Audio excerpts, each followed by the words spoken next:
You've just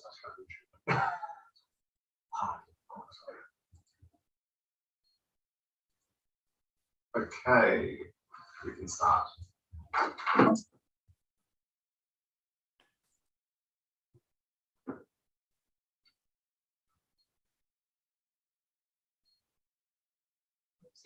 Yeah, we'll see. Good morning and welcome to the Creative Community Scheme meeting on the 28th of April 2022. Do we have apologies or leave of absence? I have Miss Perry Pihama at this point. Anybody else? Anyone knows of? Apology for lateness on Judy. From Judy. And an apology for lateness from Ms. Murrow. Got to sit down.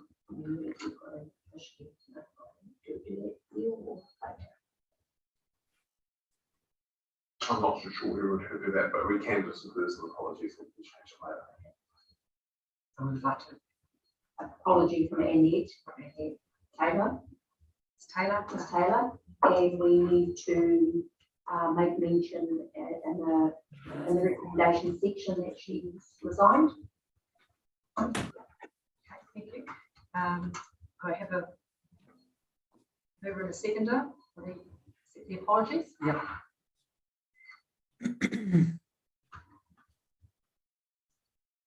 Just need a second. Can I do first and second? I'll second it. Cool. Confirmation of the status of the agenda.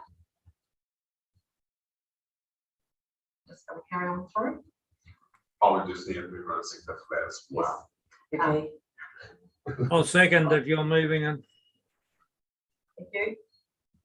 Any disclosures of interest? No, We don't need to move on to second for that.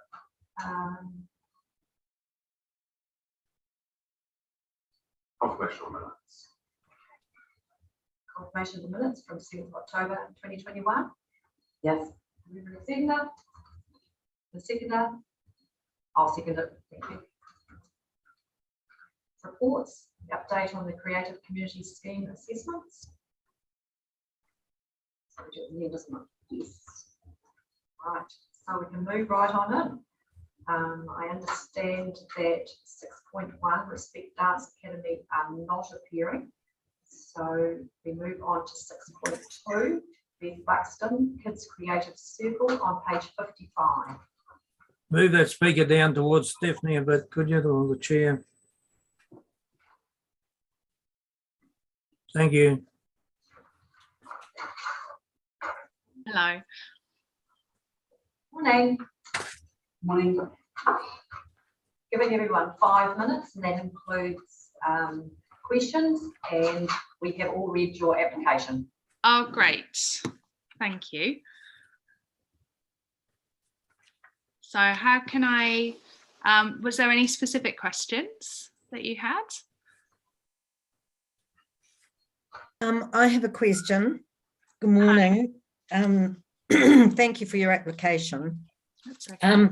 When you look at the budget, you have popped in that you have local artist support, and the cost there, it's $480. You haven't, I can't see who you have asked or what particular aspects of the program those people are involved with.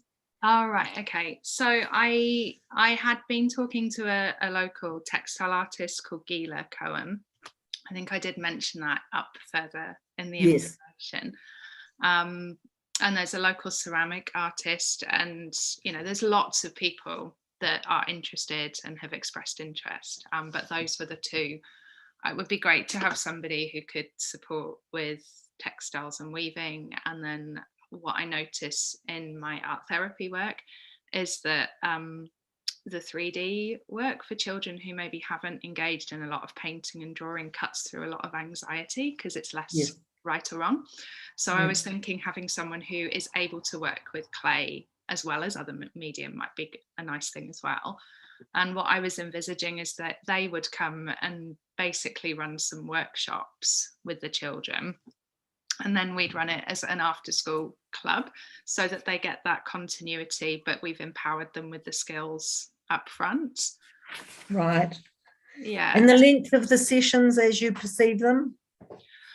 So there would be 2 days of workshops where we would meet and use that as a kickstart to the project, essentially, so that we would have the artists involved, we'd have the group together, share skills so that they have tools in their kite to then go forward and make their art.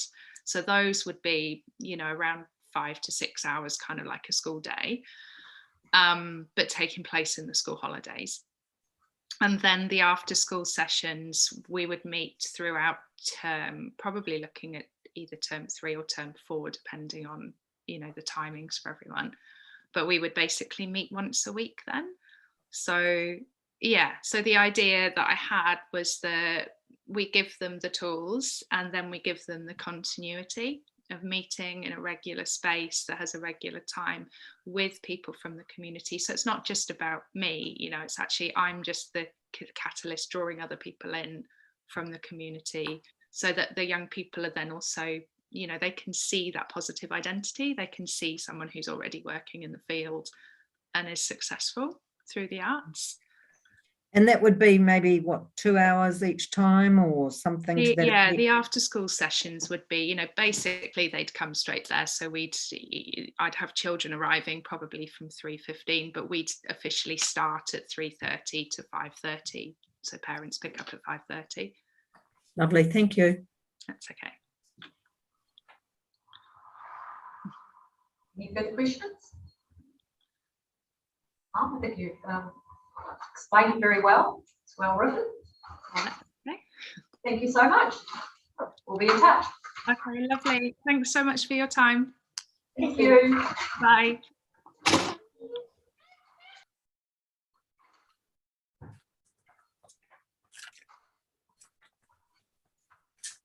It doesn't appear that we have Therese and Michelle's. But we do have Valentine's before. So would we want to just go to item 6.4? Yes, we'll go to 6.4, Valentine Fenimore, Art and Music Education, page 83.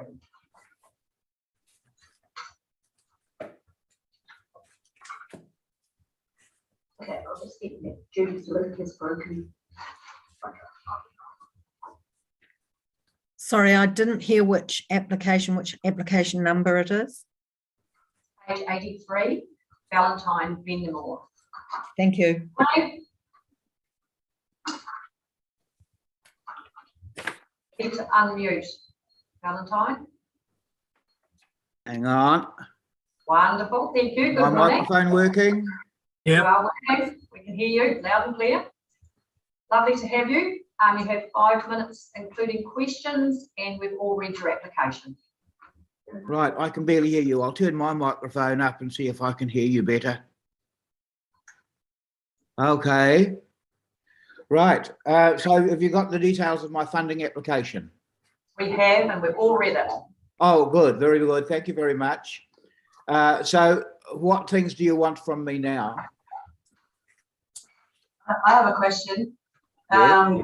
For your ukulele class, you say you've got 11 hours times $75 per hour over 7 weeks. Yes. So how long is the lesson then? The lessons are running for an hour. Right, so is that not 7 hours? Then not 11 hours? No, that'd be, I think it's meant to be for 11 weeks. I've actually been running these lessons on a voluntary basis for the last couple of months.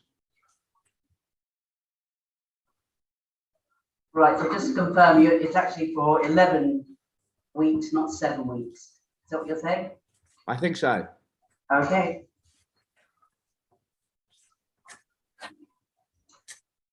Any other questions?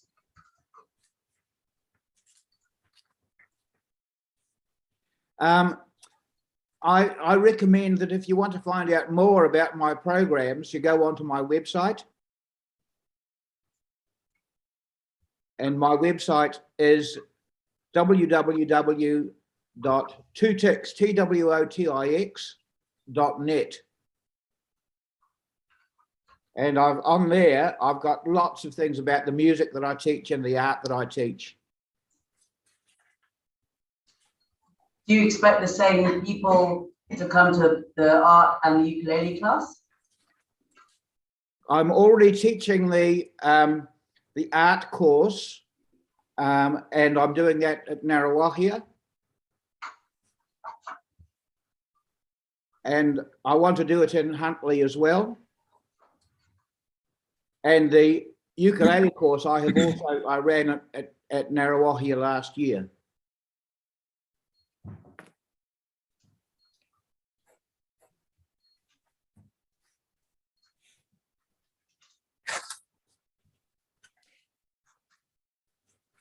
So the art course then is also 11 weeks, is it? Or is that 9 weeks?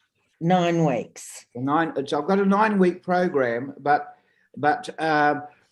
basically it's 7 different lessons, and then it's got sort of an hour or a lesson that following up after each lesson, so that people I teach one session and they start working on it. Then the following session, they come back and carry on working to produce their artwork, and I mentor them through that. About the ukulele, are you anticipating that there would be any public performance type aspect to the, I don't know, an end of term concert or whatever? Certainly. In fact, we're already scheduled, or we've been asked to perform at a dinner, community dinner. Oh, fabulous. Yes. Excellent. Thank you. Good. Thank you. Any more questions? Thank you so much for coming. Thank you. So, so where do we go from here? We'll be in touch. You'll be in touch? We'll be in touch, yes. Thank you very much. If Thank you you. wanted to talk to anybody about my courses, I suggest that Monique at the Narrawahia, the art centre there, and because I've been working through here for a while, and I know that Huntly, because I actually live in Huntly, and so Huntly have sort of said, well, why aren't we doing it in Huntly? And I'd like to be really doing it in Huntly as well. Excellent. All right. Thank you so much. Thank you. That's it for now, is it? Yes, thank you. Thank you very much.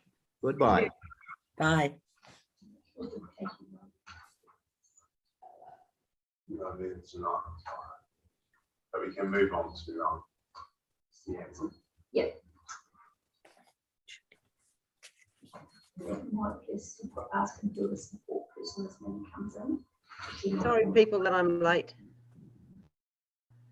Oh, Nice to see you, Judy. All good.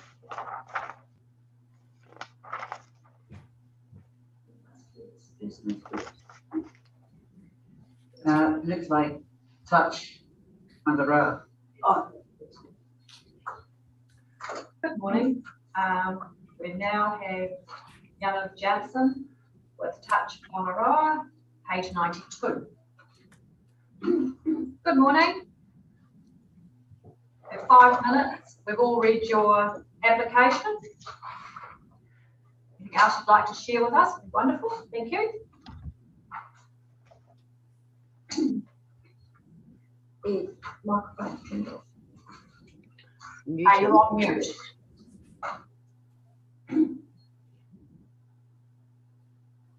You're on mute. Would you like to unmute? Wonderful, thank you.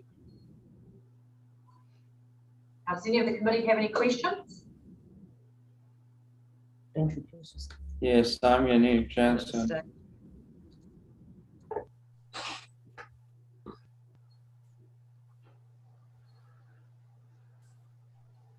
You think you could reconsider charging something for participation in this course rather than not charging anything?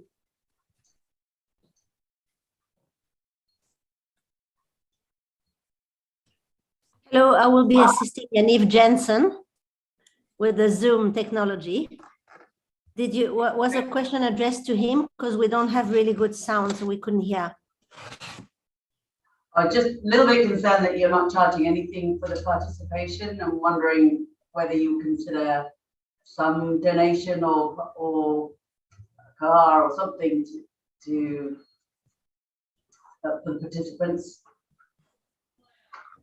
I'm so sorry, our sound is really bad and we can't really hear you. Oh gosh.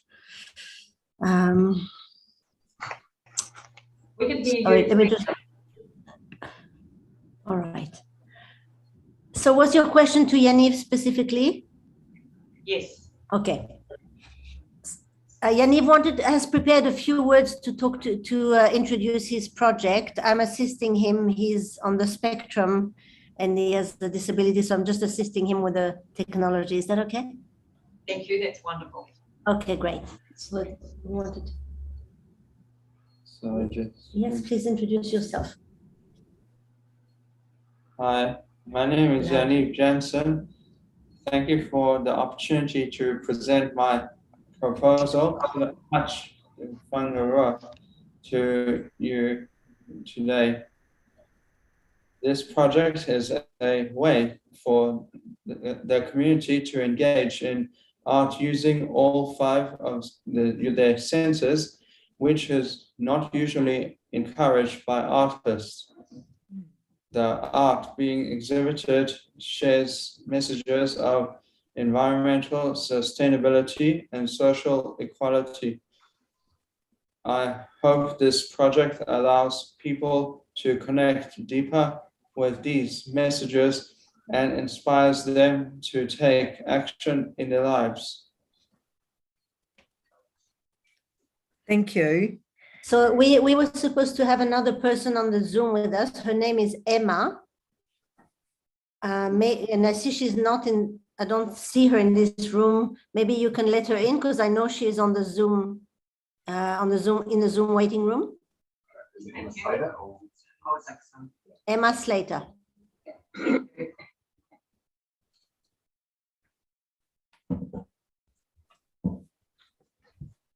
Here she is. Yeah, great.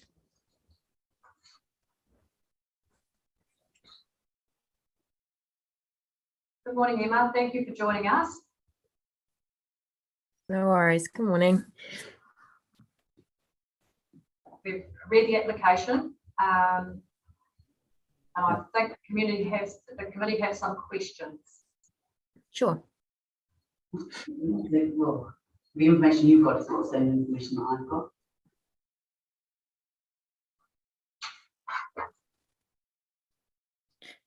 I have a question. Thank you, Emma. This is a very exciting project, Yannick, and I'm really pleased that we're having the opportunity to look at it. When we look at the budget, there is no charge for entering your exhibition and engaging with the art. And we wondered whether or not there was an opportunity for people to make even a koha, a gold coin, anything at all to support their experience. So the main reason behind not charging an entry fee was because to get the most out of the project itself, Yaniv has a workbook that correlates with the artwork itself that really we're going to have these available for people to purchase for $29 when they come to the event. So the thought process there was if we can get them in there and they see the event and they want to kind of deepen their understanding and connection with the event itself, they can then purchase a workbook which helps them guide them through each different stage of the project as well. But I do think that the core heart option is that was something we hadn't considered actually. So I do think that's a really great option to have to continue to support Yaniv's work as we move forward. Thank you. Yes, I see that you have the cost of the books, and then listed as own funds, that's the retrieval of that cost for the person entering into the exhibition. Yeah, well, Yeah. that's the cost of printing them essentially. So Yanif has contributed funds to print them. Yeah. You're not anticipating that the participants will purchase them. That's. Oh yes, no, we are. Sorry, yes, but yeah. to get the books printed, Yanif has contributed his funds to print them with the anticipation that they will purchase them. Yeah. Thank you.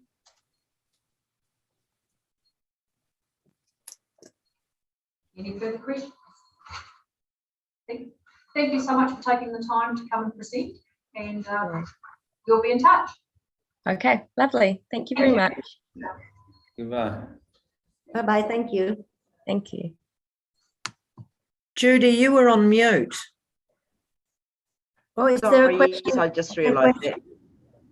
Sorry, is there another I was question? just asking, would they be able to participate without purchasing the book, or do you really need to buy the book? No, absolutely. They can participate without purchasing the book. The book is not the main issue here. The issue is that if people wanted to go the next step, that could be an option.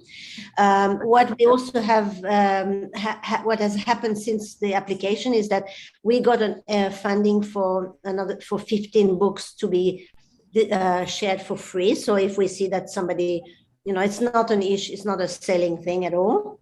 So we have, so we were really lucky that we have this funding from the Lee Reynolds Trust, so that we could offer those books to the community as well. So it's not a purchasing thing at all. Yaniv started this exhibition at the United Nations, and everyone has said, well, what we want it for, for New Zealand. It's the Ministry of Arts and Culture was there, and she gave a huge, applause to Yaniv, was representing New Zealand then and so they said, well, we need to bring this home. So he wants to bring it to Whangarā because that's his home. So, and he lives both in Whangarā and in Hamilton. So the object is really, really to connect with community and also engage people in a different way. Because, when we talk about environmental and sustainable communities and environmental concerns, usually you have scientists who say, yes, we need to save plastics and all that. But the thing is, we haven't engaged obviously enough because we're not in a good path. So Yaniv thought, well, we need another way to engage people, and that could be through the arts, through what you feel in your body when you experience something. So that's the ethos behind that. And thank you for considering the application. And should we be successful, we'd love you to come too. Thank you so much. It's interesting to have something totally different and somebody thinking differently. It's wonderful. Thank you. Oh, yes. Thank you so much. Are you based in Hamilton City? We're based in Ngāruawā here. That's the central district council. So that we service the outer rural areas out from Hamilton, from Tamayeri up to the Bombay, out to Raglan, and all in between. Okay. Are we able to stop by one day or mail you one of these books so you can see what it means for people to engage? Absolutely, we would love that. And you may want to contact Heather, who's the Raglan Arts Council representative. She's here today, Heather Cunningham. And I'm sure she would love to be in touch and come and see what you're doing. And we also would as well. Great. So please do send us an address with a person so we know it gets to someone, and we'll send it to you. This is a love project, so very passionate. So Yaniv started on this project in 2017, and it's been going on building on it, each time adding a component. So it opened in Paris, went on to New York, and now it's coming back to Aotearoa, and we want to, contribute. And yes, we need to think differently because we want to engage with people on a real level. And the real level, is your senses, feeling, touching, hearing, and that's the new part that he's adding for this one. Thank you. I don't want to take more of your time. Thank you so much for listening. and all the best. And thank you for your great work.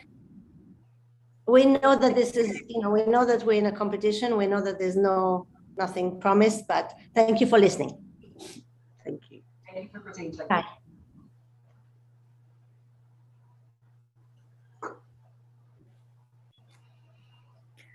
Right, where are we going to next?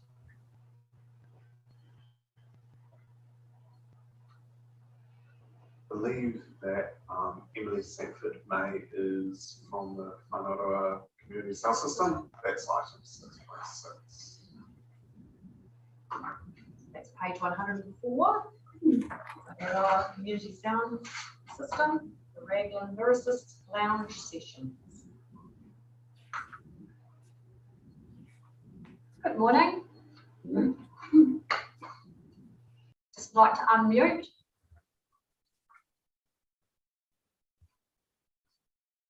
Done. Wonderful. Hi. Thank you. You have 5 minutes, including questions, and we've all read your application. Okay, great. Thank you. Thank you for this opportunity.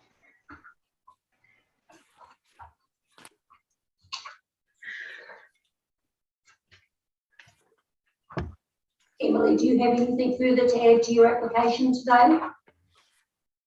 No, nothing further. It's all there. Thank you. Does anyone have any questions? No questions. I went through this process last year as well, so I'm familiar. Does the committee have any questions? No. Eva? No, I'm good. When I look at the budget, I may be a bit confused, but it appears to me that the students are paying the youth, sorry, are paying $10 per session, whereas adults are paying $5 per session. Have I misinterpreted that?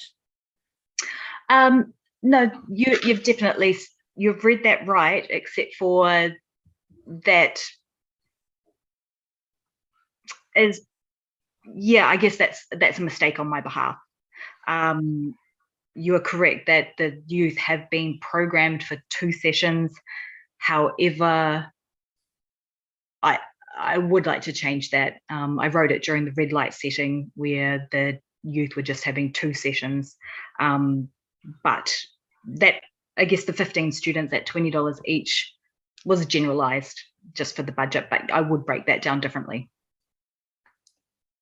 How would you break that down differently?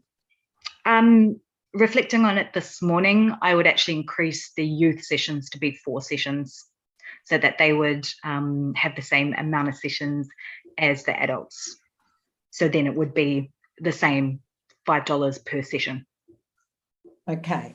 Yeah. That makes it really very affordable. Yes, definitely. I want it to be super affordable, especially, yeah, just under the current climate with it just living expenses being so high at the moment. I really wanted it to be very accessible for everyone. And you're limited to 15 students. Yeah. So that's what, about 7 in each group? Is that what you're thinking? 5 in each group. I wanted to keep the numbers very small for this particular workshop, just because I feel like when writing, it's quite an intimate experience, and I just wanted to keep it very conducive to people sharing what they want to share and to get a lot of one-on-one attention. If it gets too big, it's a lot harder to manage, and I wanted to keep it to 1 tutor for most of the workshop time, apart from when I'll have like the second tutor kind of coming in to bring an extra element as well. But yeah, you're right. It is small groups, so it'd be 3 groups of 5 is what I'm imagining at this point. Yeah. Thank you. Does anyone else on the committee have any questions? No? Thank you so much for coming in and presenting. Okay. We'll be in touch. All right. Thank you so much. Great day. Thank you. Bye. Bye.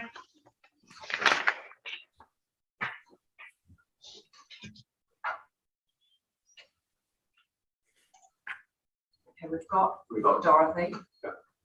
So we are going to 6.7, art and nature, stores in the landscape, 22-23, page 116.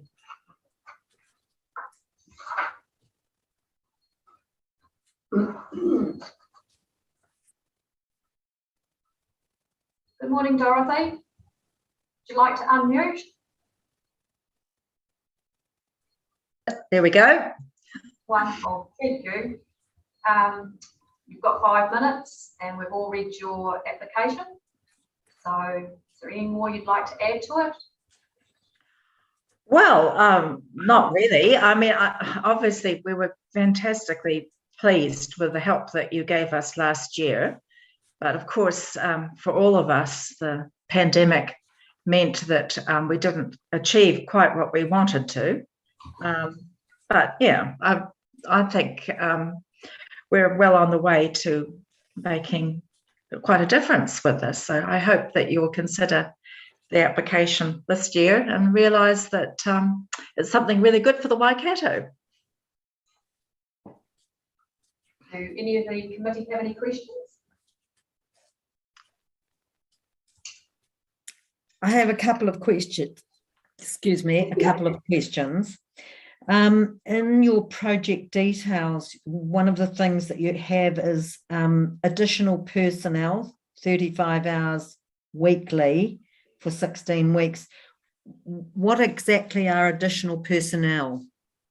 Well, actually having somebody at the entrance to greet people, that was something that we weren't initially able to try to fund. This year we've been able to manage it because we got a bit of funding from Trust Waikato, but you can understand it's essential now that we're open every day. If people are interested in having a look at the park, because of all the sculptures that are here, most of which are not insured, we need to make sure that people are really comfortable and know what to expect. So yeah, our intention was that if we're going to sell work on behalf of artists, which we've had a little bit of success with this time round, I'm really pleased to say, in spite of all the hiccups along the way. Yeah, I think there has to be somebody present there to greet people and see them off, because our guides to the park are reusable, so people need to return them and they need to be cleaned, of course, because of the circumstances in between. So that's the reason we do actually have to have somebody there. So it's trying to fund, make sure that that works. My second question is that it appears that you've got a 3-month exhibition runtime, and would you have considered, say, 4 months, but because of the extended summer sort of, we seem to have these, what do they call them, Indian summers, and Well, yeah. Just wondering, because sometimes it takes people a bit of time, they see an advertisement or whatever for an exhibition and they think, oh yes, I'll go to that, and then it's gone. Do you know what I mean? And absolutely, Heather. In fact, what's happened because of all the circumstances of lockdowns, most of the artists agreed for us to keep the exhibition in place for longer this time round. And that's worked out very well, because we even sold one of the sculptures this weekend. Oh, wow. So it's that sort of thing. So I think a clause, because now we have a contract with the artists that they take part. I think that would be a good additional clause this time, Heather, to actually make clear that it gives an opportunity for them for it to last a bit longer.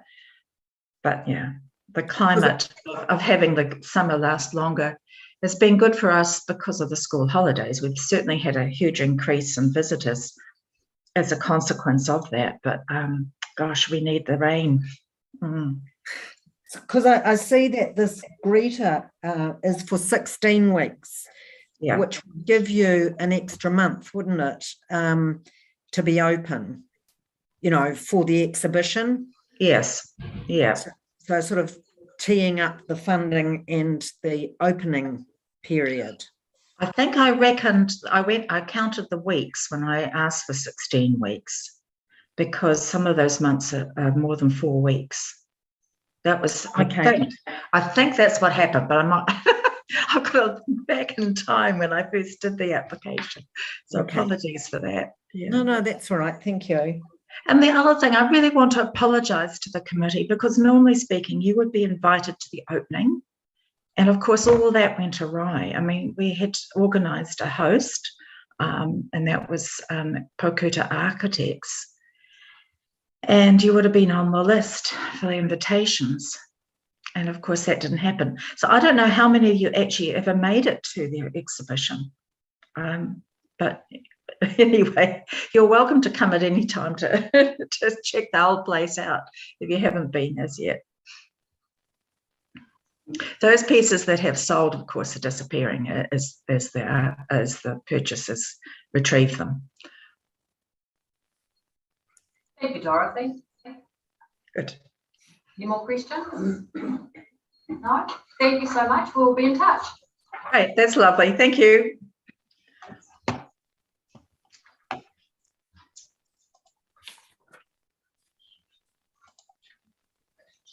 So we've got the next one up, which I think might be Rafita. Yeah. Which one is that one?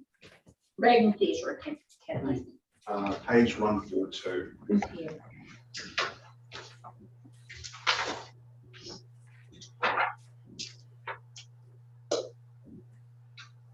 Good morning.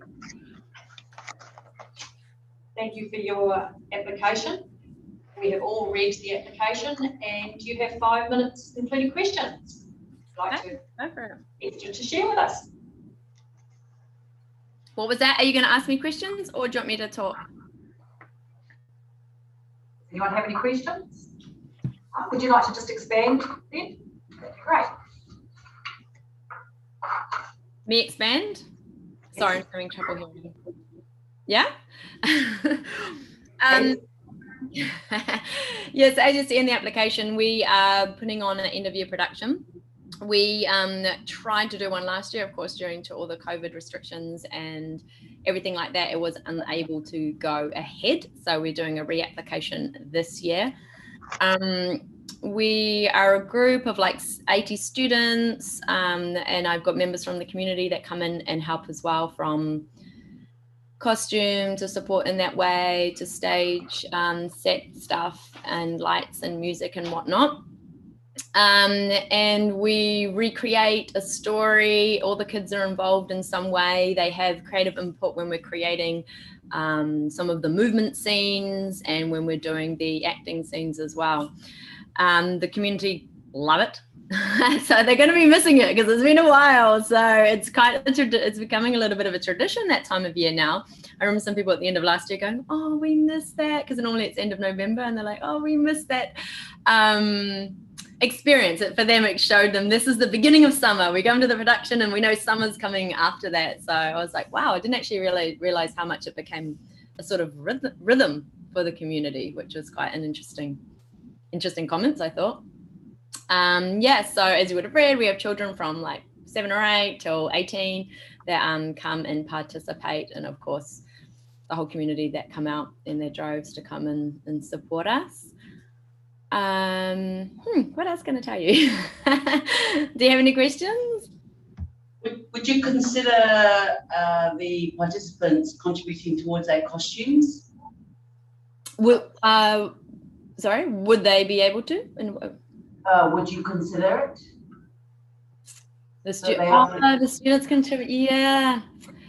Yeah, it's a funny one, because then you wonder, like, yeah, it's something that I haven't really done, is given them doing that. That would mean, because we do have this ethos of like recycle, upcycle, repurpose, whatnot. So we do try to like use old materials and recycle them to something else. And then some students' costumes are like, could be more boring, like one they wouldn't want to take home or anything like that. And some might be just because of the character they play, you know, because it's not like a dance show where everyone's got this spectacular costume. Everyone's going to be in something different.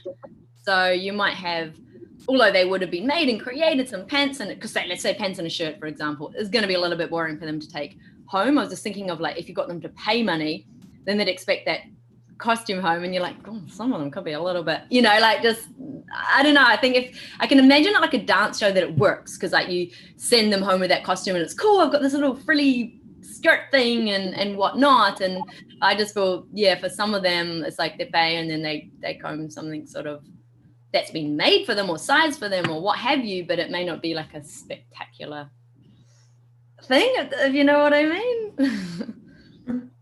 So do you retain the costumes from year on year and recycle, reuse? We try to repurpose and recycle. I'm really just trying to think that ethos. There's so much waste in these kind of in all industries, but it's not like you can really like, obviously you get another kid, they're a totally different size and whatnot. So we just sometimes just completely cut things completely apart. And you might have one like being like some fur headpiece, one thing, and then we can find ways to repurpose that to be a tail of someone else's outfit or something. Just trying to do as much as we can. I mean, if we have to buy new stuff, we have to buy new stuff, and that's all part of it, and that's all part of the cost and whatnot. It's all good. But if we can recycle as much as we can and change it into like an air that was like a, I don't know, something else, then yay, you know, like that's just, yeah, we do what we can. Thank you. One question. Do you have a revolving group of students come through from year to year, or same kids each year? They do change each year, actually. Like I do get new kids that come through. So it's kind of like it does. You get some that just like stay every year, like so passionate. And then there's this whole bunch that you sort of like, oh yeah, did it for a year, that was amazing. Or did it for a year or two, now moving on to something else. And you get a new swath in, which is nice to kind of like lots of kids and now go, oh yes, I was part of theatre. You know, I was part of that production that was put on at the show end of year. So there's more and more in the community that have been through it that may not be still doing it now. So it's just kind of nice that it serves a lot of kids. Just do you, by what you say, you do all the alterations to your new costumes for different shows? Do we do, what was that? The alterations, cut and sew and do I do that? Sorry. Or yes, do you do that or someone else? I get someone else, so it would be in the thing there. So Maddie sort of heads that that sort of, whether it's creating a new one or matching something and adding a material here and whatnot. So she sort of heads that area. Maddie Alexander should be in the page there. In the paper. Yeah. Is it like a one night production, or do you have more than do people have more than one opportunity to see the production? Yeah. So we run it over the weekend. So there's 3 to 4 nights, depending on what kind of works. Oh, there's a day, sort of a day and a night kind of thing. So there's more than just one opportunity. Just because it's become so popular, we couldn't just do one night. We could fit them all in. So everyone, and to get all the parents and the community in, we needed to have that multiple shows over the weekend. Thank you. Great, thank you. Thank you so much for presenting. We will be in touch. Awesome. Thank you, guys. Take care. Bye. Enjoy your day.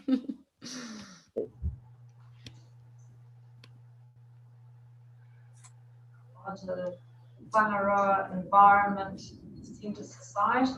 We had Kate Lowe's in the waiting room before, but we don't now. Okay.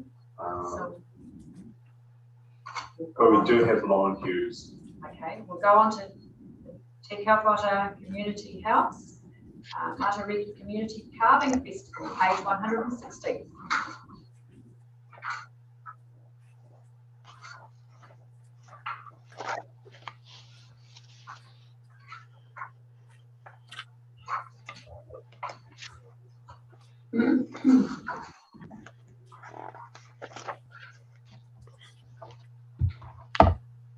Good morning, Laura.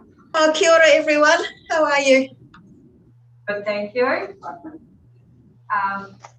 We've all read your application and you have 5 minutes, including questions. So if you'd like to elaborate on anything. Well, no, I just really wanted to make myself available to thank you for considering this to answer questions you have. nothing has really changed. We are hoping to run a carving themed Matariki festival through June and July, and we would like it to really incorporate our programs here at Toiako. So community where we take the slope carving into the streets for free participation. The guest artists, we bring in an art form that the community hasn't had an opportunity to practice before, which is the pounamu and bone carving.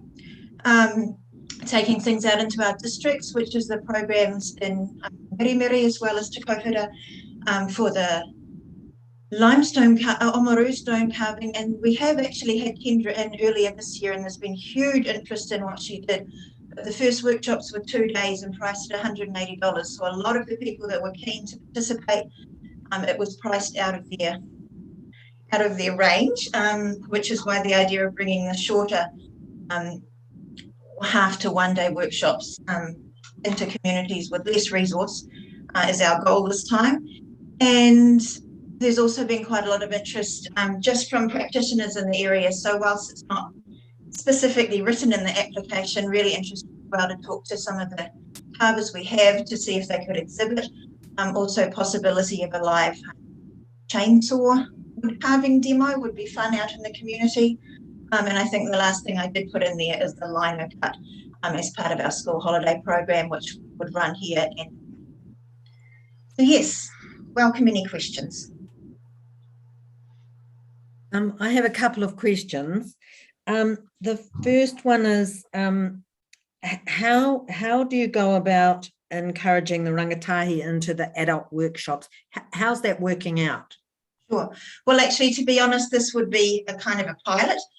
We just started the rangatahi program 3 weeks before the end of the school term. So it's been really a new thing for us, and it's gone really well actually before the school holidays hit. So we had over 20 kids turn up each time, and most of those were young people that we had never seen in our programs before, very much the target group that we wanted, who are the ones whose parents perhaps don't have the time or the resource to organise it for them. They just rocked in after school very nervously. On the first session, they came in and said, "Oh, this is going to suck, but I promised my nan I'd stay." And they stayed right to the end, and we had to literally throw them out. So it's been really lovely getting to know them.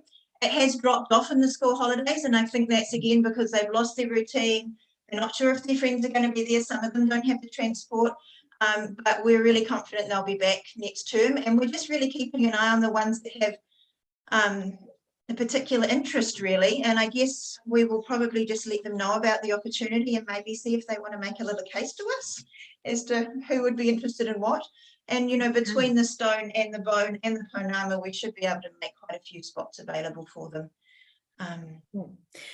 My second question is, these workshops, which are open to the public and hopefully excite some new people into new experiences, do you have any kind of plan for any follow-up with these people who show a specific interest?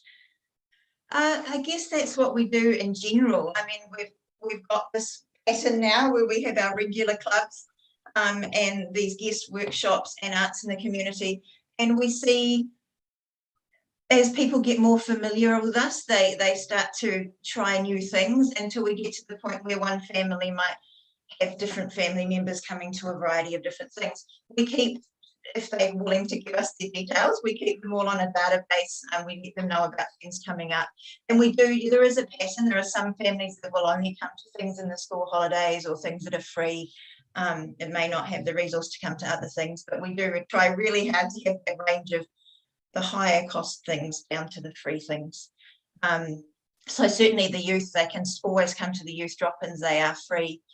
For kids, there's always something in the full holidays. We do have a creative kids program on a Monday too, but we've already got 2 full classes, so I can't guarantee that you get a slot, but we do try and take new ones in where we can.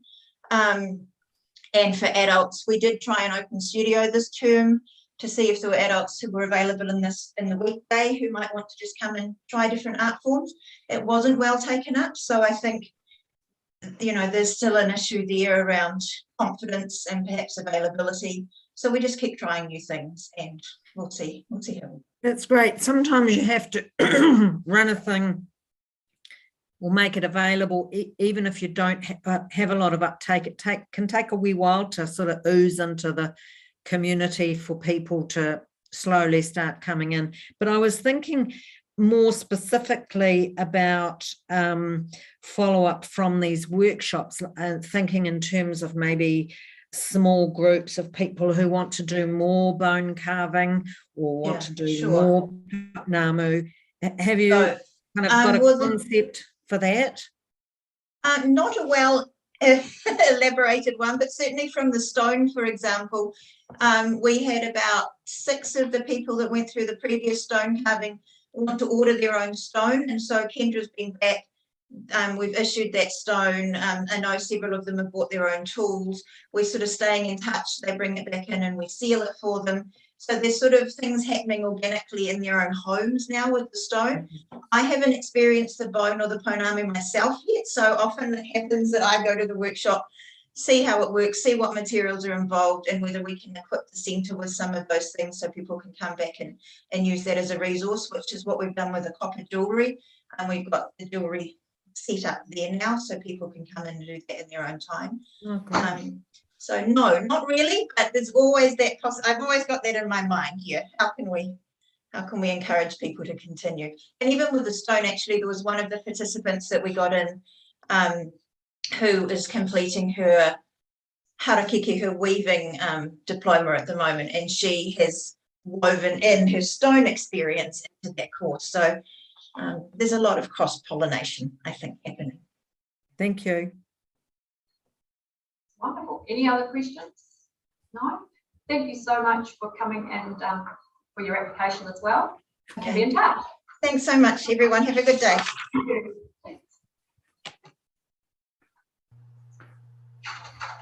We've got Evelyn from Friendship House.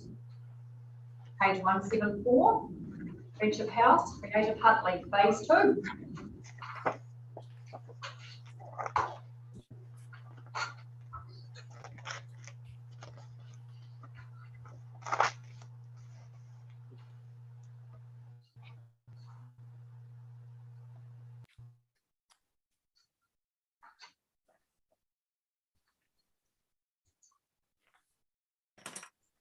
Mute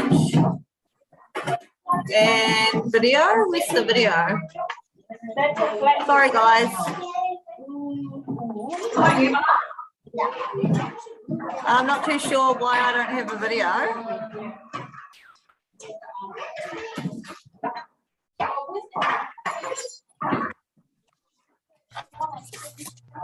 Oh. Hi. Good morning. Sorry, I'm teaching a class. As you can see, we're making robots today. Just gonna quickly nick into the other room. Can you get Joy? I'm just doing the CCS meeting. All right. Hi. All right. Sounds like lots of good work going on there. Yeah, so it's school holidays, so it's a bit crazy at the moment. We're doing all the kids' holiday program classes. We've all read your application and you have 5 minutes including questions. So, anything you'd like to elaborate on? Okay, so there's nothing really to elaborate on apart from the fact that Sasha is amazing and can do a whole bunch of things that we don't actually have currently active in Huntly. A lot of her skills can be targeted towards youth programs with the music, the special effects and all of that stuff. The fact that she is a unattached person that doesn't have young children or anything means that she's really tailored to do the after hours programs and the weekend classes and things like that, the things that I currently can't do having young children. So basically she will be an extension of the program into an area that we haven't quite touched yet, which will be really cool in growing and developing the Huntly arts, and hopefully targeting audiences like people that work that we haven't really touched that much upon because of the fact that we don't do many after hour and weekend workshops. Right. Any questions from the committee? I have a question. Yep. Do you see this as a kind of drop-in type event, or will people be more inclined to come every week for a term or whatever?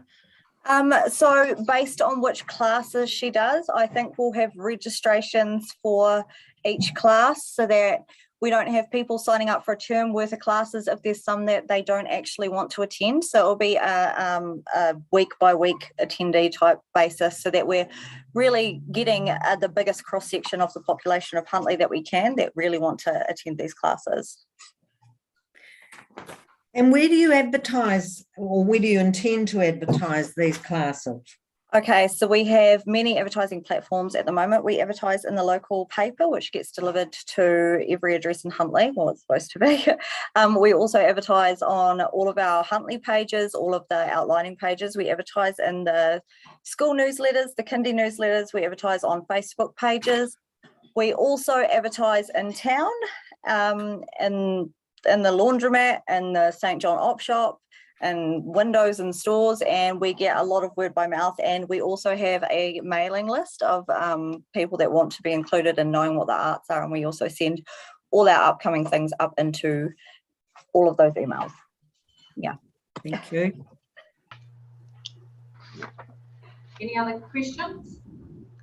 Just saying that they do have great advertising out there. I see it all the time, and they do contact a real cross section of people. That's always very important. Thank you so much for coming, Evelyn, and we'll be in touch. Awesome, thanks very much. See you later.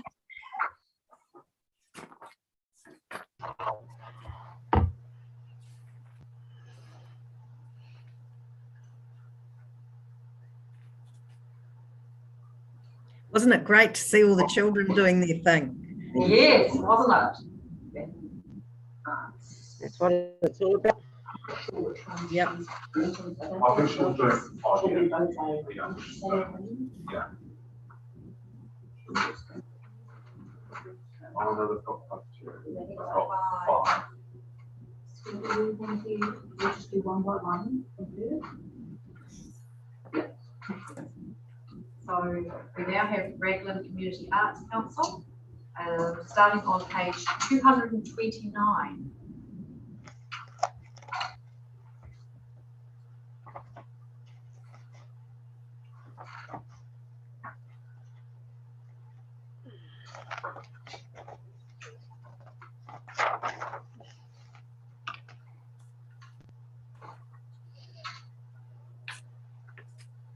Good morning, Jacqueline. You're on mute. Is that all right? Can you hear me now? Hear you now. Are you doing all 5? I am doing 4. And one of our workshop administrators is doing the after school young artist multimedia workshops. And I've got Max here as well, who's helping with the film festival application. Okay, so we'll go through the one by one. So we'll start with the Raglan Film Festival. Okay. So we've all read your application. You've got 5 minutes. Yep. Any questions? Did you want me to talk about the application? You may elaborate. Okay, so we've got our film festival, again, which is running for 2022. Hopefully it'll be the 3rd time lucky we get to run the full event in its entirety. The 2020 film festival was cancelled, and the 2021 film festival last year, because of COVID, we did a modified, we weren't able to run it under the COVID restrictions, so we went to plan B, and we actually did a film with the of all the winners, because we'd got to the stage and it was 2 weeks out or 3 weeks out from us running our actual film festival at the town hall, and so it was either pull the pin completely, but we'd already gone through everything right up to even judging all the winners, and we got on with all our sponsors and said, you know, like, this is what's happened, are you still happy to support the film festival? Which they all said yes, they were. And so that, and we'd also used, obviously, gone through all the project plan and all the steps and everything as well. So the only thing we had to do was hold the event. So we went into overdrive, and with the team of the volunteers, we actually made a film, and we contacted the winners of each category. And some of them were stuck in Waiheke, one was stuck in Spain with lockdown, and we managed to make, they didn't know that they were winners because we had over, was it 25? Yeah, 24 entrants. So out of that, there was like, not everyone's a winner, so you only have, I think it was 11 winners. Yeah, that's right. 11 winners. So those were the people that we contacted, and we just made it as a little storyline. We developed a script to say that we just wanted to talk to you about the process of your filmmaking. So that's how we got them engaged. And then, of course, when they were on, we then had one of our young members in the community, Luna Petzold. She was our presenter, and we made a film with them, just saying, we surprised them and said, congratulations, tell us a little bit about your film, and then congratulations, did you realize that you're actually winner, the best actor in, you know, film. And so they were like, what, no way, and because they all get an award and they get a prize and they get money from our, you know, business advertisers. So that was a really nice way to recognize, you know, the all the hard work that the mahi that they had done for, you know, making a film, even in COVID during a pandemic. So we were really proud of that. So that took a lot to pull together, and that's why this year with COVID, we're hoping we're on the other end of it, on the other end of the scale of it, and we're feeling confident that we want to run it again. The volunteer team are confident that we can do this again, and we're aiming to, this time, third time lucky, have it in the town hall, because while we did do the film, it still wasn't a celebration, it still wasn't walking on the red carpet, it still wasn't giving an opportunity for all our sponsors and advertisers and, you know, the supporters of all the film movie makers to actually have their whānau and their friends being there as well. So that is what we're going to do again for 2022. How important is your 3-course sit-down meal, given that it's a big part of your costs? Yes. Could there not be a contribution towards that meal, or? Yes, I'm just going to try and turn up the volume on my laptop because I'm finding it difficult to listen to your questions. So sorry, I've just turned up the volume. So sorry, was that question about the 3-course catering? Yes. Yeah, so how we manage that, we have in the past we have always used the Raglan Kindergarten, and it ends up being a fundraiser for them separately, so they invoice us per head, per person, and how we use the income that is from that, we use that for the ticket sales. So we're selling ticket sales to the red carpet event. It's $40 for adults, and I think it's $20 for the children for a kids meal. And we also, the volunteer team also we either make up the starters or we make up the dessert. So we're planning for that at this stage. So we just get the cost from that, and it usually is in the range. Well, cost of living and everything's gone up, so the kindergarten, you know, they need to make they're doing it as a fundraiser as well, so they charge us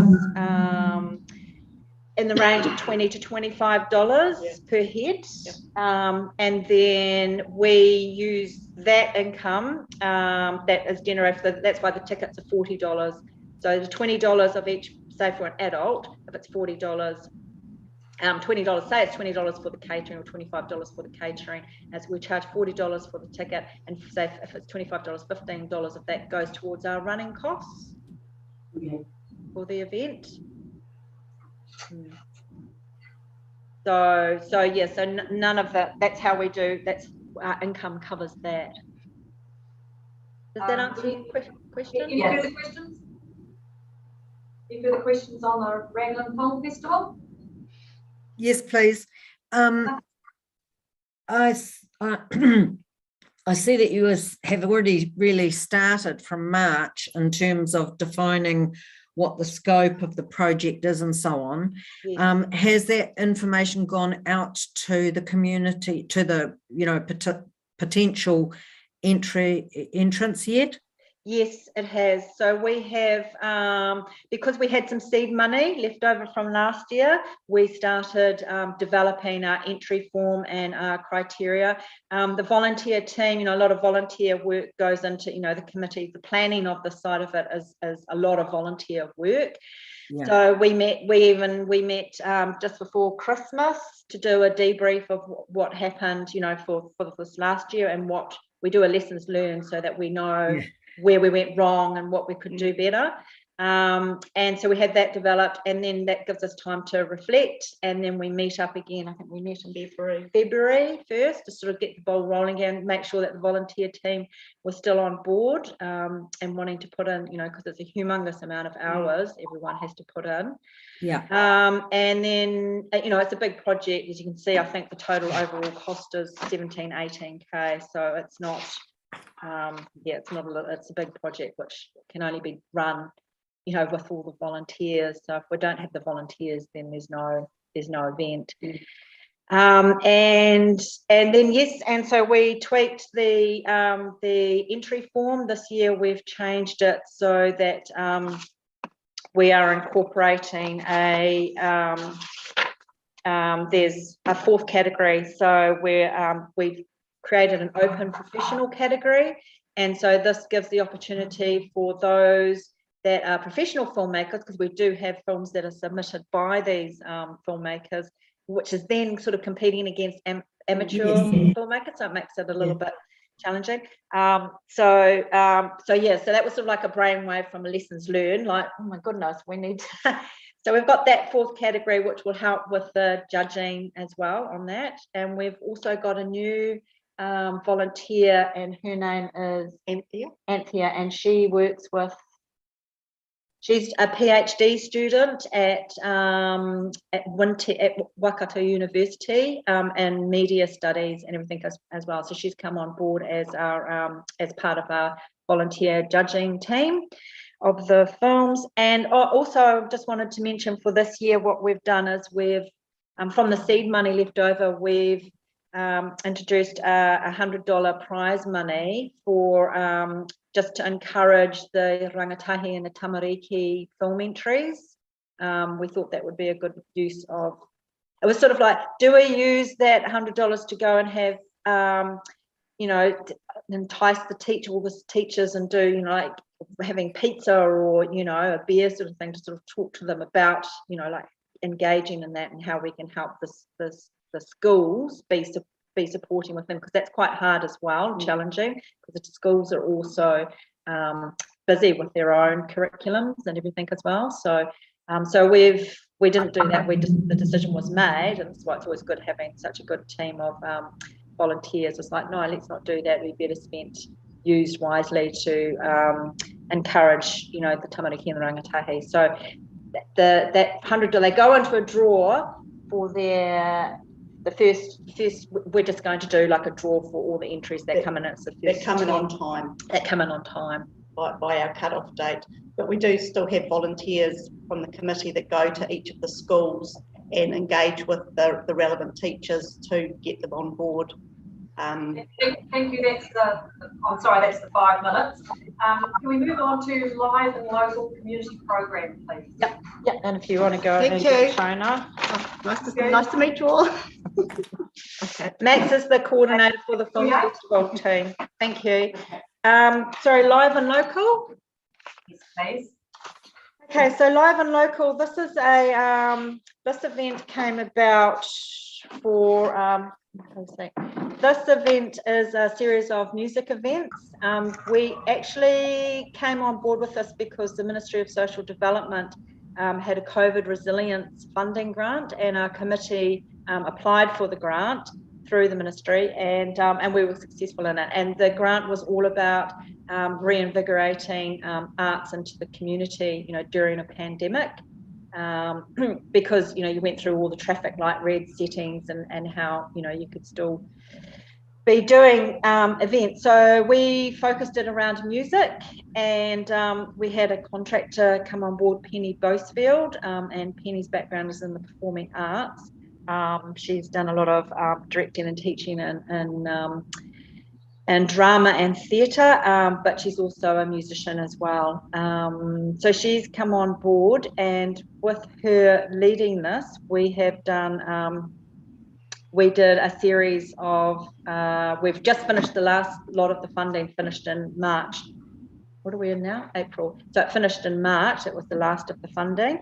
And the idea with that funding was that we wanted to build, we didn't want to just do a series of events, we wanted to engage with the community and make it live and make it local and make it so that it was something that was sustainable so that we could carry on with it. And it's been really successful. We do it once a month, and every performance has been sold out. We've had to turn people away. We've moved it, but part of that is because of the COVID restrictions of how many we can have, you know, with the capacity. So we call it sold out COVID capacity at, you know, that level sort of thing. But generally we can have it. And we've also, the other exciting bit of news is that we've finished our Whare Tapere, our creative space building. That's been a building that's been, we've been working on that fundraising for about 9 years. So the clay shed down below has been operating, but upstairs is where we're having performing arts and music. So that's where we've moved all our music performances up there. And yeah, that's again, it's another, this is another, each of the sessions is strongly supported with another good team of volunteers. They do the cafe, the bar, the sound and the lighting, and Penny oversees and manages everything. Is there any other questions? What we'd like is funding support to be able to carry on running these live and local performances on an ongoing basis. The capacity for that facility, what is the seating capacity without COVID restrictions? 50 at this stage, yeah. 50, and when we get another door entry, we can have up to 100. Okay, so you might, and given the success of this one previously, you might expect that you could actually have more income from that door sales? Yes.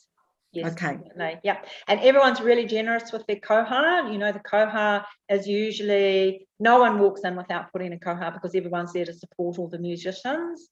And so the koha, you know, that can range anywhere generally from like $10 to $20. Sometimes people are even more generous. So on average, yeah, we're looking at about between $200 and $300, $250 for each session.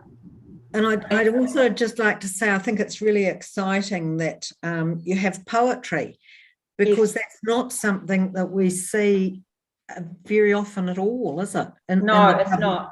Yeah. Sorry, actually, I did forget to say as well that it isn't just about music. It is. We do have poets. We have storytellers. Yeah, there's been so each like Penny is working like 2 months in advance on you know, securing those performers and those artists that are local. So yeah, and what's really awesome is that the performers have got a captive audience. You know, they're not in a bar or a cafe or in a nightclub or anything else. This is them performing. So they're able, every time someone, like for example, the musicians, if they're doing the song, they're able to talk about that song that they, you know, that they made, or that, you know, just the story behind the songwriting. Or Run out of time again. Now Matariki 2022. Okay. That's page 259. Right. So Matariki This year, for the first time, nationally, there is it's Matariki is marked with a public holiday, and it's Friday, the 24th of June. So Matariki rises late May, and nationally it's observed from the 21st to the 29th of June. And we really wanted to celebrate this. And Raglan Naturally are also, I'm not sure if anyone knows about Raglan Naturally, that's another group that's engaging with the community. We felt it was important to sort of like collaborate with them too as well, in terms of making sure that there wasn't events that were happening like the area school or other community groups weren't doing combined events that were going to be clashing against each other. So that's quite key, that when there's not going to be clashes of events. So our events that we're wanting to do is a solstice music event with performers. We're doing a creative a market, 2 art workshops, and also an astronomy talk. And so it's a program of events running from the whole week. Yeah. And we're also collaborating with the kindergarten again next door, because they're our neighbours and they're always looking to fundraise, and they are going to be doing a hangi as well. So we're just working alongside with them. They've got their volunteer team as well to work on a date, and it's just going to be decided by what event they'll work in with. So it might be the solstice music night on the Saturday night, which we're planning on doing, and then Sunday for the market, and then the workshops and that leading up to it the week beforehand. Any questions from the committee? No, it must be self-explanatory. That's good. So we'll move on to now the after school young artists workshops. Right. Yep. Yep. I'd just like to introduce you to Shona here. Shona has put together this application and will be presenting it. And Shona is our workshops coordinator for the old school, for all our after school children's and adults classes.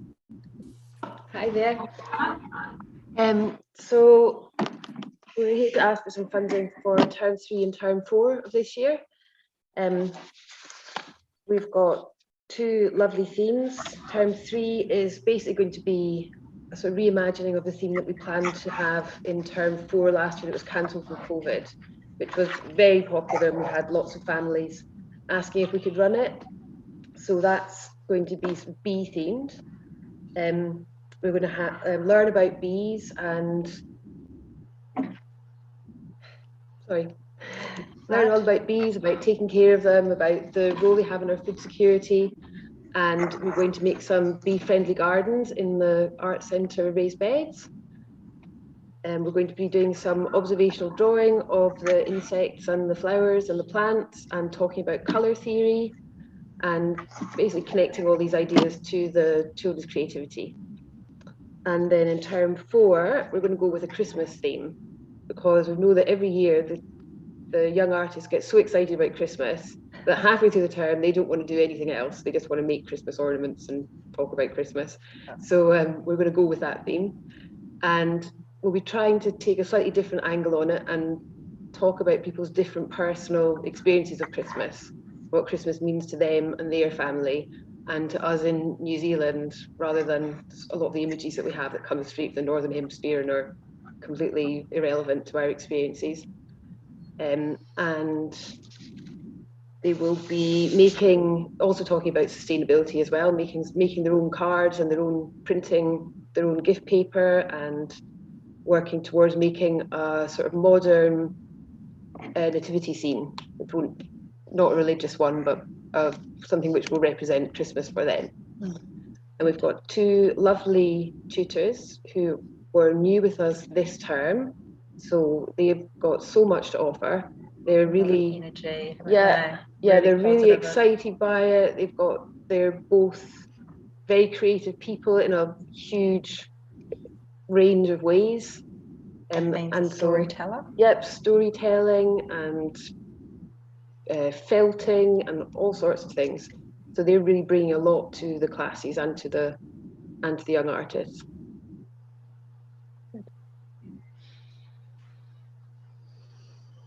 Thank you. Any questions? Judy? No. No. Right. Thank you. It's been self-explanatory. It's wonderful. Thank you. And we'll be in touch. Thank you.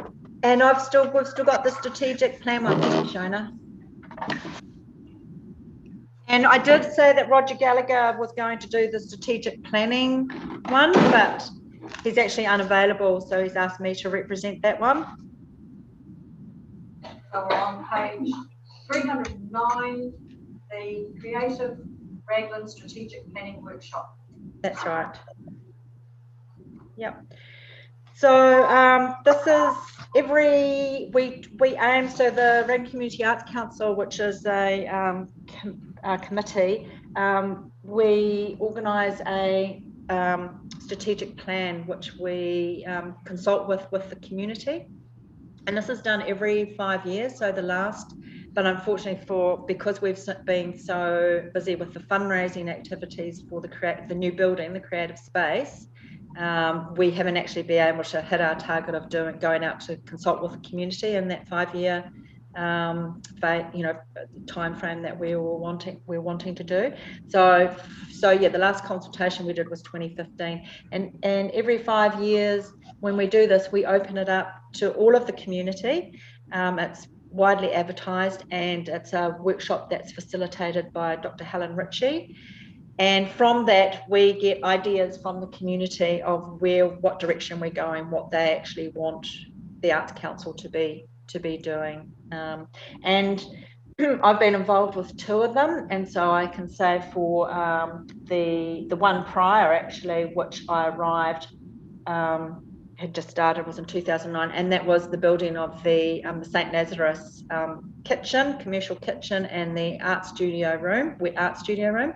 So that came about from community consultation, where everyone said we want a commercial kitchen and we want a wet art studio room, so that do that. There's also other things, but those are the 2 key projects that come out of that. So that took 5 years, and it was built, and we have a functioning commercial kitchen and an amazing art studio room. The next consultation, which took place in 2015, was the community wanted a purpose-built clay shed and a performing arts space for theatre and drama, and just to create a space building. So that's what we've been doing for the last 9 years now, fundraising, and we've completed that, as well as all our ongoing activities that we do, which is like Art to Wear, the film festival, everyone else, if the community still want that to happen, as well as all our operational stuff. So so yeah, it's time now that we feel that the creative space is finished. It's time now to go out to the community and ask what they're wanting from the Arts Centre again for the next 5 years. Thank you. Any questions for the committee? Yeah. Sounds like a good idea. I have been to, I think, 3 of these review exercises, and my experience of seeing them and seeing what comes out of them in terms of not just the facilities, but the capacity to expand the arts in the Raglan Community Arts Centre has been very profound, really. When I look at this this plan here, and it's got so many ticks on it, and given that that we've had a pretty grim 3 years almost, I think it's quite commendable, and thank you very much for bringing that to our attention, Jacqueline. Yeah, and I'd just like to say that, you know, none of, you know, all these after school workshops, the film festival, the arts weekend, art to wear, none of that's driven by the Rangan Community Arts Council. They're always driven by what the community is asking for, and that comes about, as Heather said, quite profoundly in these consultations, these planning sessions that we do. So they're really important. Right. If we could have some help from the facilitator, that would be amazing. Sounds good. Any further questions? Yeah, so Jacqueline, the building's totally finished by what you say now. The kitchen's done and the balance. Yes, yep. I'd love to invite the committee. You know, it'd be great if you could all come out and have a tour around and see what we've accomplished. It's quite incredible, and there's been support from the Raglan Community Board, yourselves as well, the Waikato District Council in general. But it's been a massive effort from local businesses. The fundraising we've done for the last 9 years has just been, especially the clay shed. It's quite amazing. So yeah, everything, the parking, asphalt. The last thing that we've got to do is we've got a lift shaft. So this is we've got compliance now, certificate of compliance and everything, as we're fundraising for a lift shaft. A lift. We've got a lift shaft, so we're fundraising for a lift. And we had a generous donor in the community who gave us $10,000 towards our seed, just starting off that, because the lift's going to cost us about $50,000, in the range of $40,000 to $60,000. So we have to get quotes. And so yeah, 10,000 started that, and then we just got a grant with just last week we were successful with a grant with Trust Waikato, who gave us $25,000. 20,000 towards the lift. So we're well over halfway towards and getting that lift installed, which means that it's fully accessible. It'll be wheelchair accessible and everything else as well. So and it'll help not having to carry chairs and tables and set up and everything upstairs into for each event that we do, because we've got a set of stairs and that. But it's a beautiful building. We're really proud of it. The community love it. It's got soundproofing in the upstairs room. Everyone that comes in here that hasn't seen it are completely blown away. They're just like, wow, wouldn't even know that this was here. So it's a real asset to the community. So it must be heading towards about 600,000, is it, with your lift and every car parks and all that? No, if it had been a real cost without volunteer help, we would have been looking for about 1.5 mil. For the building that we've got, but we've managed to do it for about 500, 600. Yeah, it's very good. Yeah. So that's painting. Painting's been done by volunteers. Community workers from the Department of Corrections have helped do a lot of the outside work as well. We had, like a builder engaged, but every time, the builder only went through phases of doing what money we had. That's why it took so long, 9 years. So we couldn't say to the builder, right, go and build us a building, because we could only do it with the amount of money that we had in each stage. And so that was project managed by Roger Gallagher, who's our chair. But yeah, big working bees, unloading trucks, the builder orders some supplies, some timber. It's like, right, getting a team of volunteers coming along doing working bee to unload it and take it wherever the builder wanted it. Yeah, it's been big. So yeah, it's a real asset, because so many in the community have been a part of it, helping to build it. Very good. Very good. And sourcing secondhand things, like we've got some of our doors there that have been sourced, from someone who knows of someone that was demoing a house or something. It's like, right, you've got internal doors we can get. So a lot of our products have been given free or secondhand. But you wouldn't realise that when you look at the building. It all looks spectacular. Fantastic. Thank you so much, Jacqueline. You're welcome. Thank you. This morning, and we'll be in touch. Okay. Thank you very much. Thank you. Okay.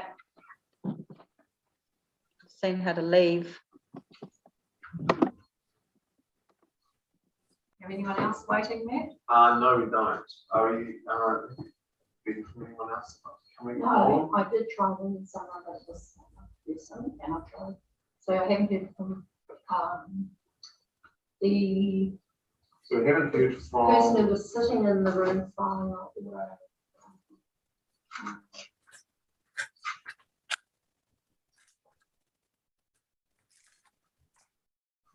full council Katie. Yeah, the two, they were here and they dropped off, but I only haven't heard from them. Yeah. So that's, we'll break for coffee. So with that kitchen and building that she was talking Okay, about. I'll just take us off. Okay. We have to break for coffee.